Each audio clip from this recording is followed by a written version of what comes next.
우리는 오늘날 매우 불안정한 세계 속에 살고 있는데 이 천하격변의 시대에서 키메이커가 트럼프입니다. 어제 그는 자신이 베네수엘라 임시 대통령이라는 자신의 프로필을 SNS에 올렸어요. 또 러시아, 중국과 군축을 협상해야 된다면서 북한도 그 대상이 될 거라는 황당한 이야기를 했고요. 또 이란에 대해서 사람을 죽이지 말라 했고 그러면 공격하겠다 말해놓고 느닷없이 이란의 하메네이 정권에서 자신에게 10일 날 연락이 왔다. 대화를 하자고 했다. 이렇게 말을 했어요. 그래서 이란하고 이 대목에서 대화를 한다면 시간만 끌고 이란이 무차별 학살로 6,000명 이상을 죽였을 거다. 최소 6,000이라는 이야기가 나옵니다. 광주 사태보다도 30배 더 많이 죽였다. 이렇게 지금 봐야 되는데요. 이런 일들을 이란에서 벌어짐에도 불구하고 이란 정권이 보낸 대화하자라는 주장에 대해서 그것도 한번 생각해 보겠다고 말한 트럼프가 참으로 어이가 없어요. 그런데 지금 더 어이가 없는 일은 미국의 경제가 엉망진창인데 트럼프가 미국의 연준 뉴욕 빌딩을 지으면서 아주 3조가 넘는 고급 청사를 짓고 있다고 문제 삼아 가지고 법무부에서 파월을 갖다가 수사한다고 소환을 했어요. 그런데 그 파월 수사에 대한 이면에는 금리를 내라라는 트럼프의 말에 파월이 저항하고 있는 부분이 배후에 있다는 것은 모두가 알고 있는 이야기예요. 그래서 파월 의장이 자신을 겨냥한 트럼프 행정부의 형사소추 움직임을 공개하고 작심 비난했어요. 연준 청사 개보수에 대한 지난해 6월 내가 의회나가 증언했고 그럼에도 불구하고 이와 관련해 법무부로부터 대배심 소환장과 형사기소 위협을 9일날 받았다. 즉 자신의 이 연준 청사 개보수 비용에 대해서 수사가 시작되었다는 거예요. 그래서 공사비가 정액됐고 납세자의 돈으로 이렇게 하는 것은 옳지 않으니까 그 비리 낭비에 대해서 수사하겠다. 이런 식으로 지금 파월을 압박을 하고 있습니다.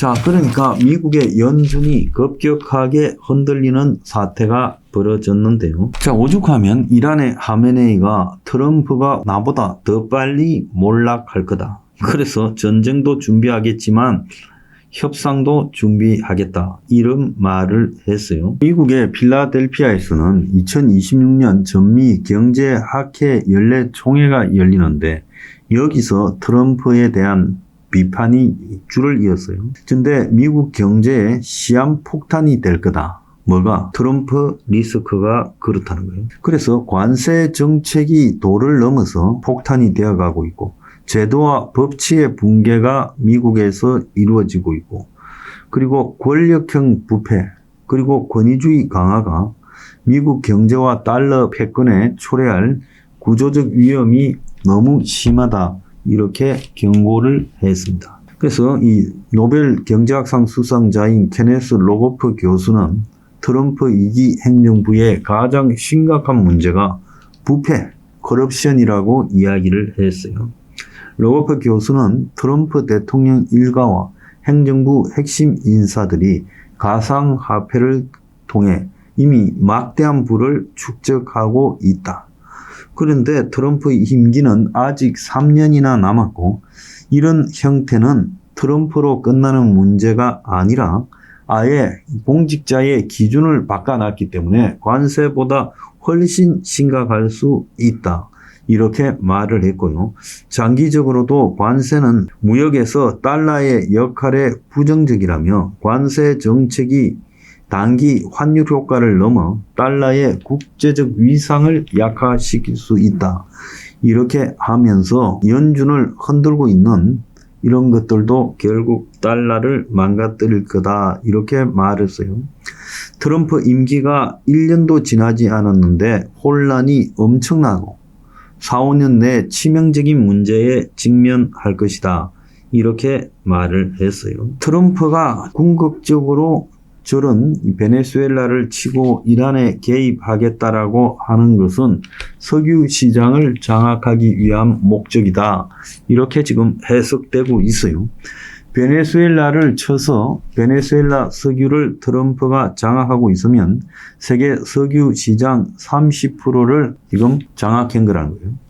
그래서 트럼프가 경제 회복을 위해 가지고 $60 초반대에 있는 배럴당 원유가를 $50로 인하하겠다고 흔들고 있어요. 실제 베네수엘라의 원유를 파는 과정에서 $50에 팔고 있다는 거예요. 그러면서 $1,000억 미국의 석유회사들이 베네수엘라에 투자해라.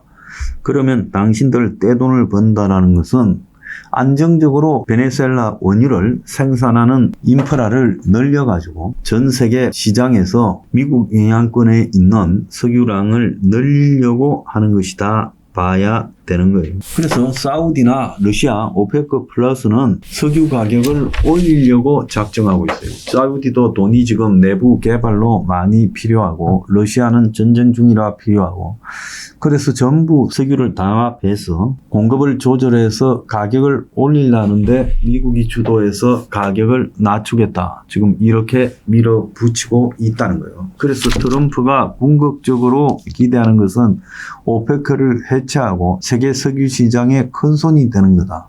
이렇게 보이는데요. 그런 관점에서 본다면 트럼프가 이란을 칠 가능성이 매우 높다라고 보고 있습니다. 왜냐하면 이란 같은 경우에 워낙 심하게 학살을 하니까 어제 시위가 좀 주춤해져서 산발적으로 열리고 있는데 지금처럼 79년 팔레비가 쫓겨난 이래 이란 신정 정치가 들어선 이래 이란이 약해진 적이 없어요. 또 이 위기를 넘기게 되면 또 이란이 국가에 대한 장악력을 높이고 국내 문제에 집중할 가능성이 높아요.